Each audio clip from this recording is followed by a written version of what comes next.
So in this section we will be talking about theories of deviance, and I wanted to show you this slide, which I've shown you a couple of times, to just remind you about the three major theories that we focus on in this class. They are functionalism, where we are wondering what function any aspect of society has.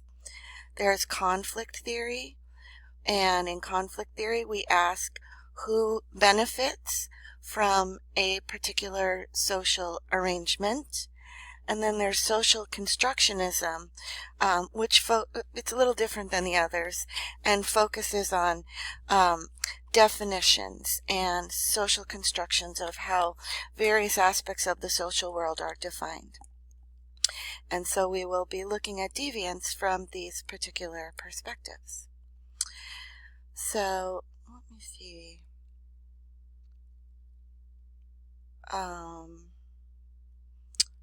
Okay. So from the functionalist perspective, we look at to the work of Emile Durkheim, who is, considered the founder of sociology.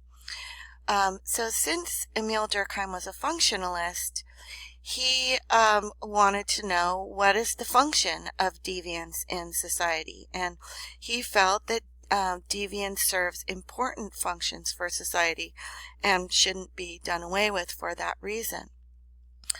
The first is that Durkheim felt that deviance enhances conformity. It teaches right from wrong, and it lets us know how to act. And the way that it does that is that if we see somebody else acting in a deviant manner and they get in trouble for it, then it lets us know that we should not act in that manner, that we should conform to the social norms or we will get into trouble. Also, he felt that deviance strengthens solidarity among community members. So again, if somebody acts in a deviant manner in society and there are social controls or social sanctions against that person, then the rest of the people look at that person and say, I don't want to be that person. And that sort of strengthens their solidarity together. Like, we don't want to be like that. That deviant is an enemy. We don't want to be like them. So the rest of us, we are all alike. And it makes us feel closer to each other and feel more solidarity with one another.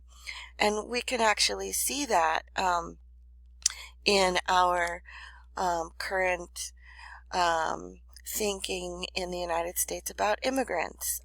We think of immigrants as a deviant subpopulation, and again, I'm going to ask you to keep your personal feelings at the door. I don't feel immigrants are a deviant subpopulation, but this is something that is something in our society. People do think that some people think that immigrants are a deviant subpopulation, and in doing so, it makes the non-immigrants all feel closer to each other, like, see, we're kind of all alike, so we're against these people, and that strengthens our solidarity together. Also, Durkheim felt that that deviance induces social change. So something might seem deviant at one time, like marijuana use again. It might seem very deviant, but over time, as it gains steam and more people engage in it, then it leads to social change. Deviance doesn't always lead to social change, but sometimes it does. In the case of marijuana use in California, it did lead to social change, and now it's much more commonly used and is even legal. So for your quiz question 4, according to Emile Durkheim, deviance enhances solidarity and conformity.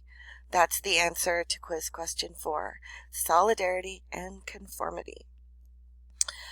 Okay, before I talk about My slides are a little messed up here. So Emile Durkheim, he asked, what makes social order possible? Social cohesion and the collective conscience. We talked about that before. And so deviance serves to enhance the social order by enhancing solidarity and strengthening social bonds. So let's see, back to this slide. So from the conflict perspective, we look to a contemporary criminologist, actually, named Richard Quinney. I'm going to lay out Quinney's theory for you, and it may seem kind of like a paranoid theory or a conspiracy theory, but, keep open to it. This is a theory from one perspective, and, listen. So according to Richard Quinney, the criminal law is used by the state and the ruling class to secure the survival of the capitalist system. So he's literally saying that we have laws, criminal laws, not for safety, but instead to help the capitalist system survive and to maintain the power of those who have the most to gain from it. So those with the most money and those who have the most power. So he says that this works through a 4-stage process. The first step is that behaviors are defined as criminal that threaten its interests. So, and by it, I mean the capitalist system. So, let me say that in plain English. So, behaviors that threaten the capitalist system are defined as behavior. And that could be something like car theft. Okay, that's going to be against the capitalist system. That's a danger to the capitalist system. Second, law enforcement is hired to apply these definitions and to protect the interest of the capitalist class.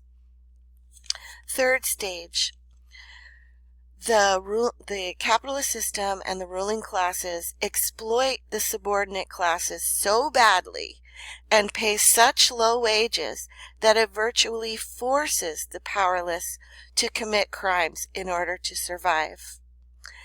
And then fourth, the capitalist system and the ruling classes use these criminal actions to reinforce the view that the subordinate class is dangerous in order to justify its concerns with making and enforcing the law. And with this, it maintains the status quo.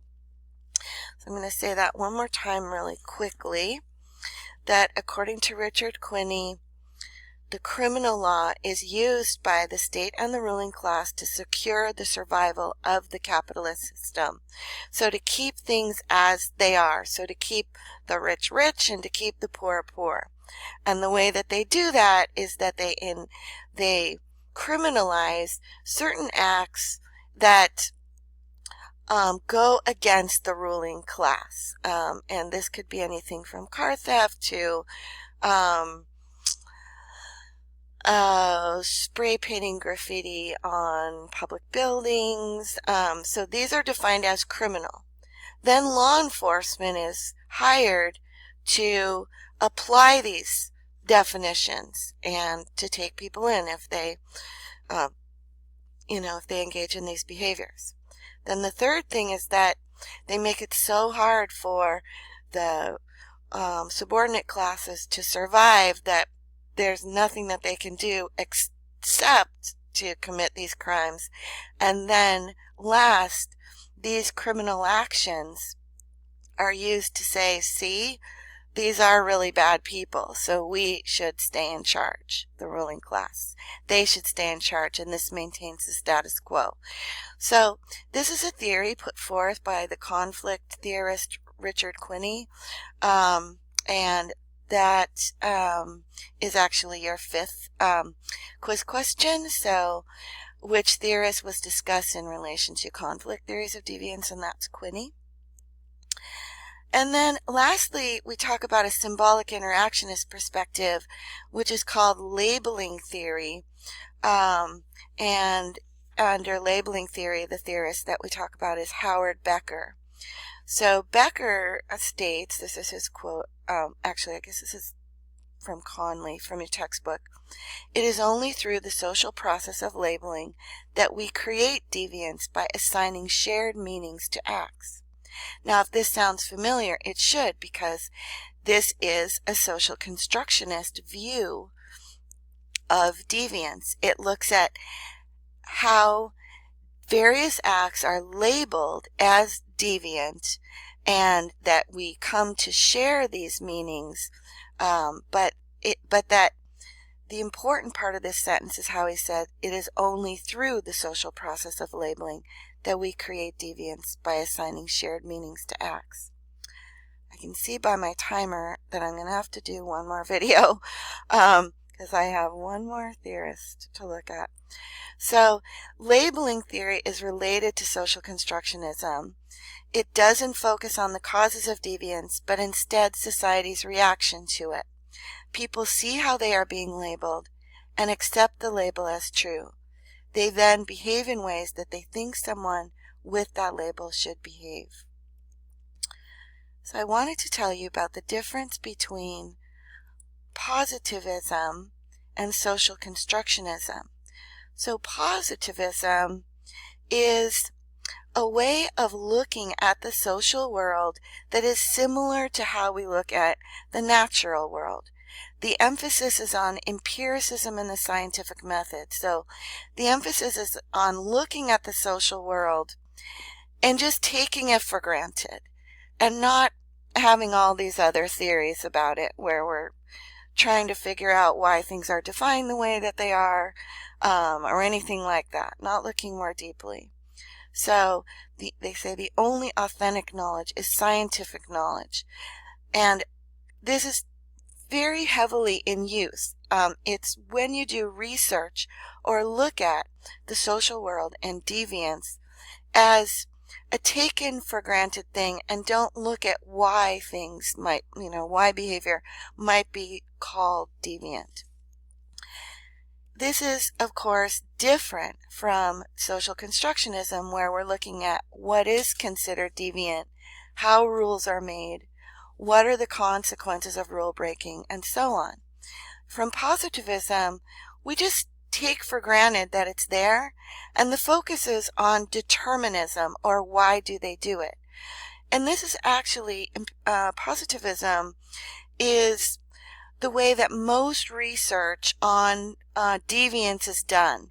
So, for instance, if somebody was looking at gang activity, they would want to know, why do they engage in this gang activity? And that's positivism. Why do they do it? From a social constructionist perspective, we would be asking, who is considered a gang member? How is a gang defined? What are the consequences of being labeled as a gang member or being in a gang? So actually, I think that I will not make another video. Merton strain theory is the last theory that I wanted to talk about, but it's very well laid out in your textbook, and so I will let you read about it. But Merton strain theory argues that deviance occurs when a society does not give all members of society the same ability to achieve socially acceptable goals. So society holds out certain acceptable goals and appropriate means of achieving them, but strain occurs when the means don't match the ends, when someone no longer accepts the socially appropriate goals or means. They become labeled as deviant. So go read about it in